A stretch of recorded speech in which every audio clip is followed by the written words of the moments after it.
và Campuchia tự tuân dọc lẹ khăn rồi bỏ thay tại Campuchia chùm nanh rực khát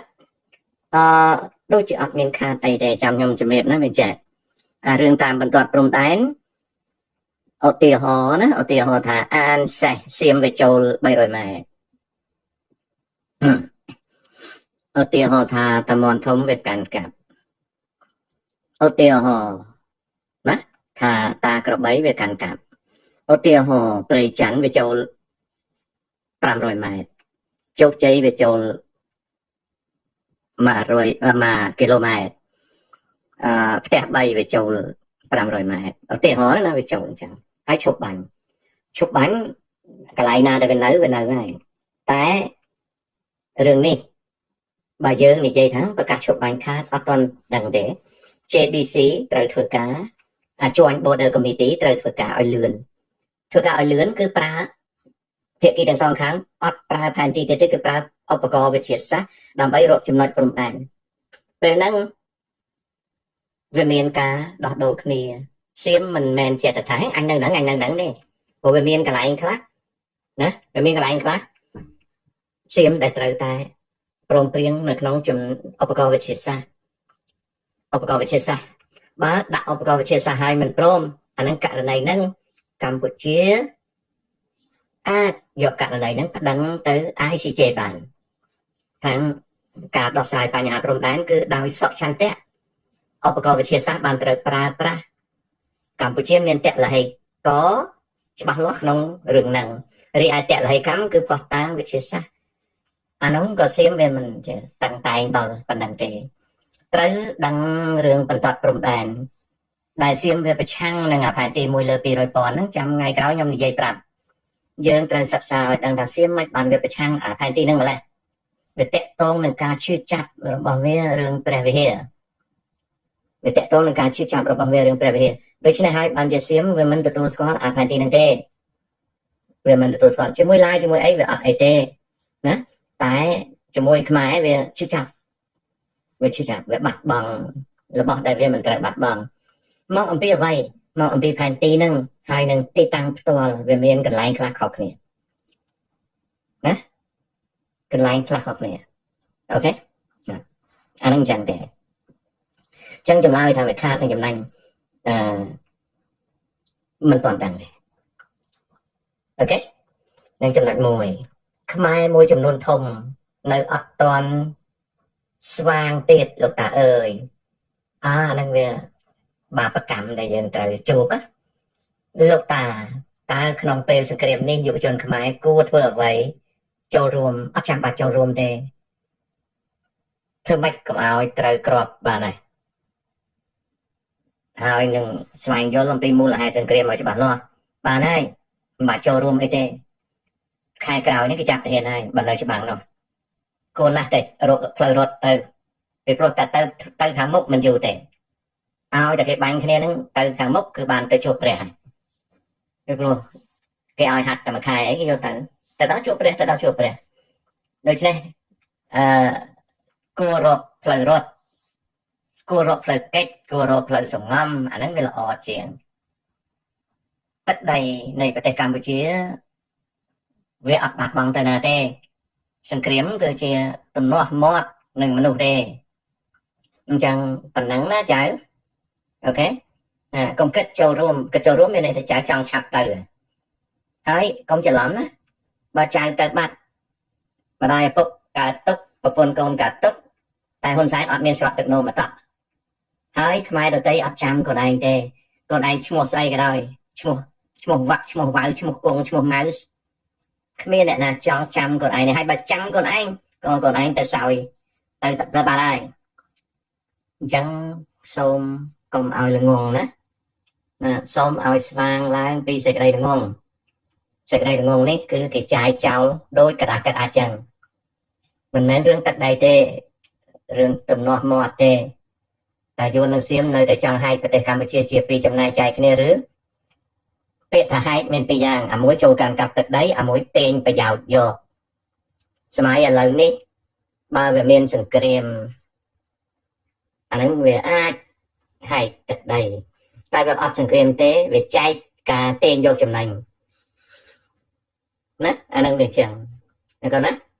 ពីព្រោះអ្វីបានជាគេមានមហិច្ឆតាពីព្រោះយើងងងពេកកូនអើយដើម្បីកុំឲ្យគេមានមហិច្ឆតាយើងត្រូវមានចំណេះដឹងមានចំណេះដឹងណាកូនណាយើងត្រូវមានចំណេះដឹងទើបយើងអាចគេចរួចសង្គ្រាមលើកនេះយើងចាញ់គេហើយមែនទេលោកតាសង្គ្រាមលើកនេះណា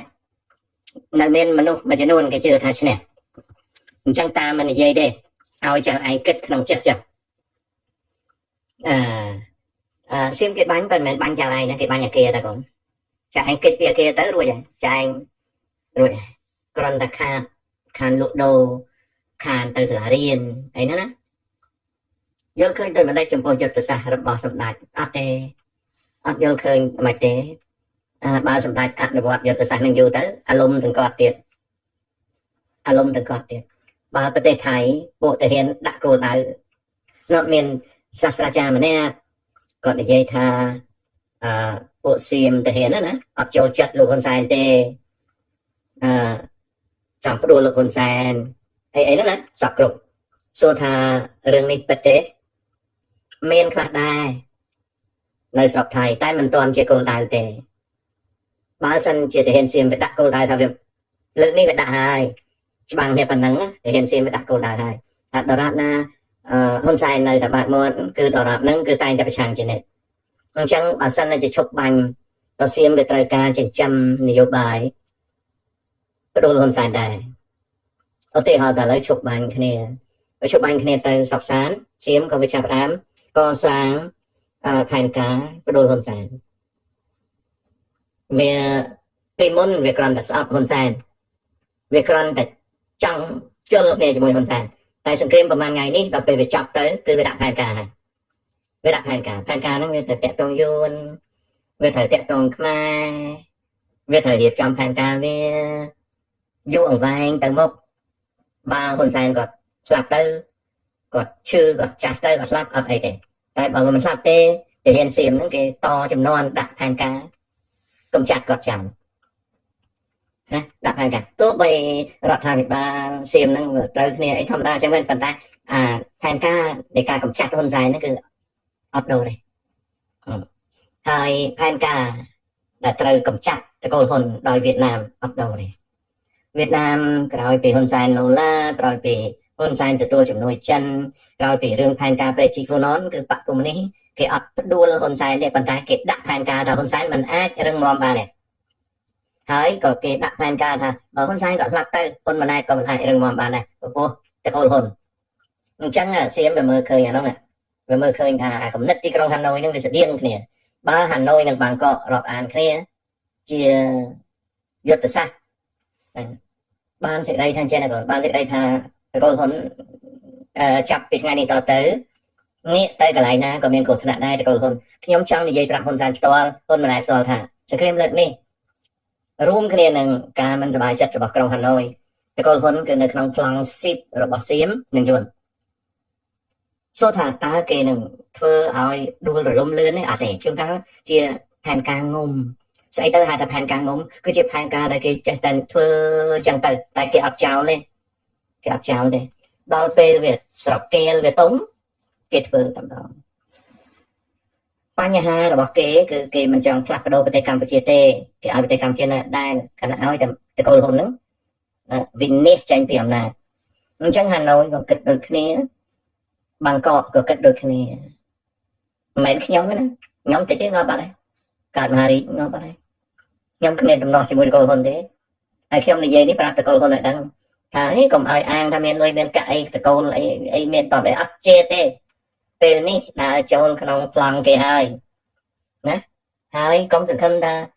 ប្រជាជនខ្មែរគ្រប់គ្រងប្រជាជនខ្មែរគ្រប់គ្រងតែមាត់ទេណាប្រជាជនខ្មែរគ្រប់គ្រងតែមាត់ទេខ្ញុំកើតមកតាំងពីដឹងក្តីរហូតដល់ឥឡូវប្រជាជនខ្មែរអត់មានលទ្ធភាពទៅធ្វើអីទេប្រជាជនខ្មែរខ្សោយណាស់ហើយខ្សោយនឹងចេះទៀតអ្នកដឹកនាំឡើងមកគឺឲ្យខ្មែរល្ងងមិនដែលបបួលខ្មែរឲ្យចេះណាហ៊ុនសែនឡើងមកបបួលខ្មែរល្ងងដែលបបួលខ្មែរឲ្យចេះទេដល់អញ្ចឹងទៅគឺគ្រប់កន្លែងណាបើសិនជាអ្នកដឹកនាំបបួលខ្មែរឲ្យចេះនឹងខ្មែរនាំគ្នាការពេលអ្នកដឹកនាំហើយចឹងអ្នកដឹកនាំបបួលខ្មែរឲ្យល្ងង ហើយដល់ប្រពន្ធខ្មែរល្ងងមានណាតការពេលអ្នកដឹកនាំមានណាតការពេលប្រទេសជាតិអត់មានទេនឹងអង្គុយទៅងាវិញពាក់អាយណាដល់ពេលខ្យល់ម៉ាស៊ីនកម្ដៅមកក្ដៅដោះអាយវិញអញ្ចឹងណាបងប្អូនឆ្លើយប៉ុណ្ណឹងសូមឲ្យយល់ខ្ញុំអត់មានប្រឆាំងនឹងបងសែនទេតែបងសែនចូលប្លង់ធំហើយណាអត់មានទេបងសែនគ្មានច្រកចាញ់ឈ្នះទេបងសែនដើរចូលអន្ទាក់ខ្លួនឯងដោយសារមាត់អញ្ចឹងអាចនឹងទិញពេលវេលាអាចនឹងពន្យាពេលបានគឺឲ្យហ៊ុនម៉ាណែតធ្វើការតែបើនៅតែលុបមាត់ទេអានឹងរឹតតែពិបាកឆាប់ហើយពិបាកបងសែនពិបាកគ្រួសារគាត់ពិបាកខ្មែរទាំងប្រទេសអញ្ចឹងខ្មែរដែលមកខឹងខ្ញុំចេះខ្ញុំហ្នឹងពិបាកទាំងអស់គ្នាណាចំណែកខ្ញុំនៅនេះខ្ញុំពិបាកជាងខ្ញុំនិយាយដោយសេចក្តីស្រឡាញ់ណា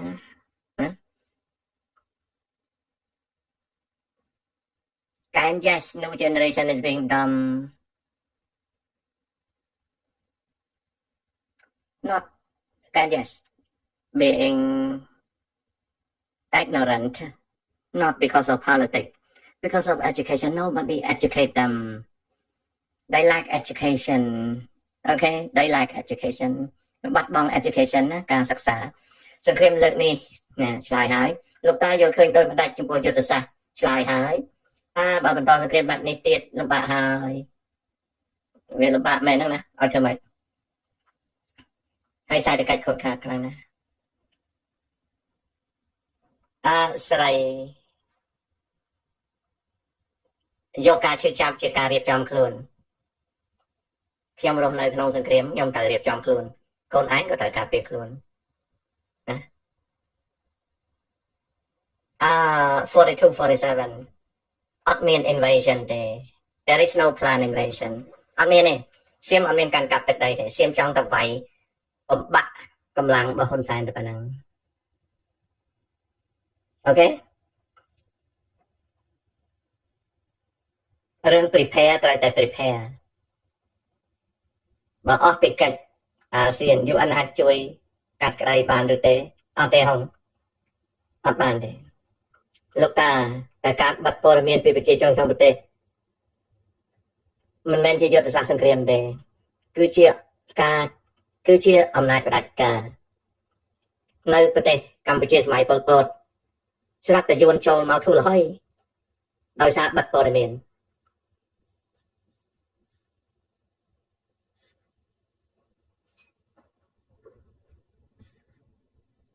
ប៉ុន្មានថ្ងៃកន្លងមកនេះខ្ញុំគិតថាពួកទាហានថៃវារៀងអស់ចិត្តហើយដែលធ្វើបានប៉ុណ្ណឹងនៅទេដឹងមិនបានវាមិនសូវកាន់កាប់វាមិនគិតរឿងកាន់កាប់ទឹកដីវាគិតរឿងបំផ្លាញពេលព្រោះវាអត់ចង់ឲ្យអន្តរជាតិស្កោតទោសវាថាឈ្លានពានកម្ពុជាអញ្ចឹងមុខសញ្ញារបស់វាគឺវាយបំផ្លាញអំណាចរបស់ហ៊ុនសែនវាយឲ្យកងទ័ពហ៊ុនសែនខូចខាតវាយឲ្យអាវុធយុទ្ធឧបករណ៍ខូចខាតវាយឲ្យហេដ្ឋារចនាសម្ព័ន្ធខូចខាតនិងវាយឲ្យសេដ្ឋកិច្ចខូចខាតអានឹងគឺជាការខូចខាតដែលអន្តរជាតិមិនស្កោតទោសវាណាអន្តរជាតិមិនស្កោតទោសវាជាការខូចខាតដែលវាអាចគេចរួចអន្តរជាតិមិនស្កោតទោសវាណាកូនអានឹងចឹងតើវិភាគរបស់លោកតាសង្គ្រាមអាចចាប់យកនេះទេចាប់ឯណាបើថៃវាប្រកាសថាវាអត់ឈប់បាញ់ទេនោះខាងកម្ពុជាព្រមឈប់បាញ់តែខាងថៃវាអត់ឈប់បាញ់ទេ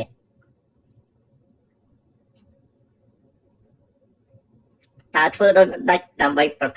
ប្រកាសពីដែនសមុទ្រទេអត់ចឹងទេដែនសមុទ្រគឺយើងត្រូវសិក្សាប្រមូលឯកសារយល់ដឹងបង្កើនការល្បាតលើបូរណភាពដែនទឹកហើយត្រៀមលក្ខណៈប្រើប្រាស់របស់ដែលយើងមានយើងមិនអាចបាននៅខ្ពង់រាបដោយប្រកាស72ទេប៉ុន្តែយើងត្រូវការពាររបស់ដែលយើងមានហើយនឹងយល់ដឹងអំពីហានិភ័យនៃដែនសមុទ្ររបស់យើងអានោះយើងត្រូវគិតទាំងអស់គ្នាអ្វីដែលខ្ញុំបង្ហាញនេះគឺជារបស់អតីតកាលយើងយកផុសតាងពីអតីតកាលយកមកប្រើប្រាស់ក្នុងការគិតដើម្បីឲ្យដឹងថាយើងបាត់បង់ប៉ុន្មាននៅសល់ប៉ុន្មានត្រូវការពារដោយម្ដេចតែគាត់ណាអានោះអញ្ចឹងលោកតាកុំនឹកស្មានថាមិត្ត10000ឆ្នាំមិត្តដែលថែប ខ្ញុំមិនងាកពីប្រទេសកម្ពុជាឡើយបាទមិត្ត10000ឆ្នាំអង្គុយចាំធ្លាក់ពីក្រោយមិត្តដៃខែពេលរវល់លីជាប់ទៅជួបអាចបាត់ណាលោកតាថៃវាយមិនជ្រៅទេតែឥឡូវវាយដល់ហួស90គីឡូអត់ទេការទម្លាក់ក្របបែកដោយយន្តហោះមិននិយាយថាវាយចូលជ្រៅទេគោលដៅមិនមែនកាន់កាប់ដីទេគោលដៅគឺបំផ្លាញកម្លាំងហ៊ុនសែនបំផ្លាញហេដ្ឋារចនាសម្ព័ន្ធនិងបំផ្លាញសេដ្ឋកិច្ចនឹងគោលដៅអូខេកូនណា today BTB civilian again what do you think there is no thinking that's the cause of war អ្វីដែលកើតឡើងមកណាកំហុងគឺជាមូលហេតុនៃសង្គ្រាមអូខេសួស្ដីអូនលោតលឿនបយបើរាជរដ្ឋាភិបាលចោះចាញ់ពីតំណែងតើសង្គមអាចដោះស្រាយបានទេវាអត់មានតាក់ទងរឿងហ្នឹងទេកូនវាអត់មានតាក់ទងរឿងដល់ប៉ុណ្ណឹងទេតាក់ទងរឿងប្រកាសឈប់បាញ់តែប៉ុណ្ណឹងទេណាវាអត់មានតាក់ទងរឿងអីឆ្ងាយដល់ប៉ុណ្ណឹងទេណាកូននៅពេលរាជការមិនទទួលឈប់បាញ់មុនអមថាខុសនៅពេលដែលរាជការទទួលឈប់បាញ់មុនអមថាថៃវាយកម្ពុជាប៉ោងខោបើចង់ឲ្យកម្ពុជាដើរផ្លូវមួយណាអមឆ្លើយប៊ុនសារៈប្រហែលជាស្ដាប់អមអត់យល់ដំបូងប៊ុនសារៈត្រឡប់ទៅស្ដាប់សំដីអមវិញសង្គ្រាមកើតដោយសារអី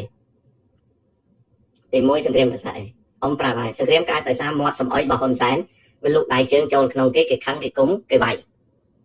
អូខេដល់វាយហើយបានឈប់បាញ់អមប្រាប់ថាអា5ថ្ងៃនោះគេវាយប៉ោងខោបានឈប់បាញ់នេះគឺជាការពិតគេវាយប៉ោងខោបានឈប់បាញ់ថ្ងៃទី28ណាថ្ងៃទី28ខែកក្កដាឈប់បាញ់ដល់ឈប់បាញ់ហើយ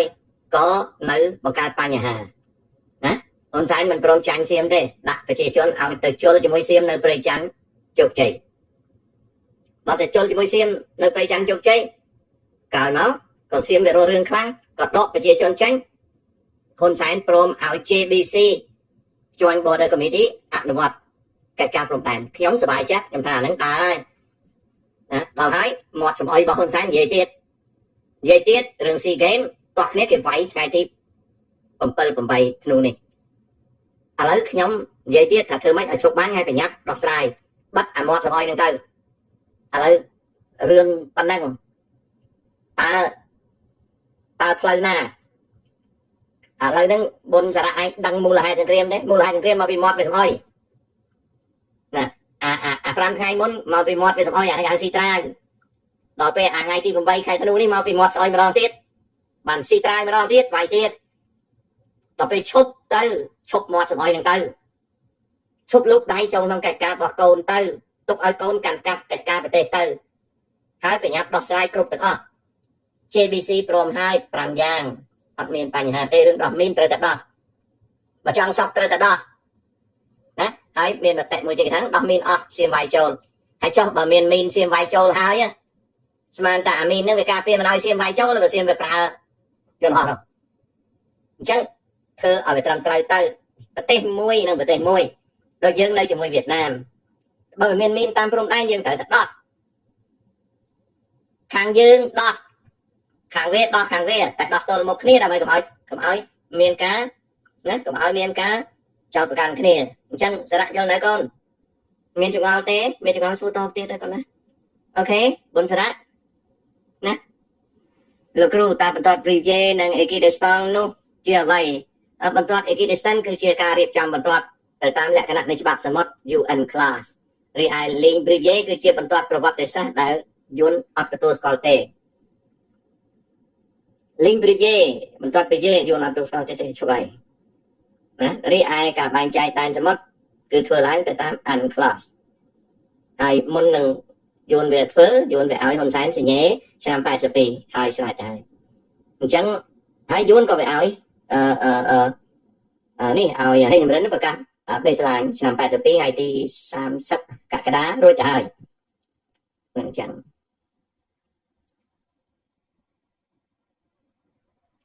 អូខេបើថៃវាយចាញ់មិនវាឈប់ពូថៃអត់មានឈប់ទេកូន ថៃររឿងរហូតប៉ុន្តែយើងទេដែលត្រូវការឈប់ពីព្រោះយើងវាឈ្នះខ្លាំងពេកអូខេឈ្នះឡើងប៉ោងខោណាអាហ្នឹងអញ្ចឹង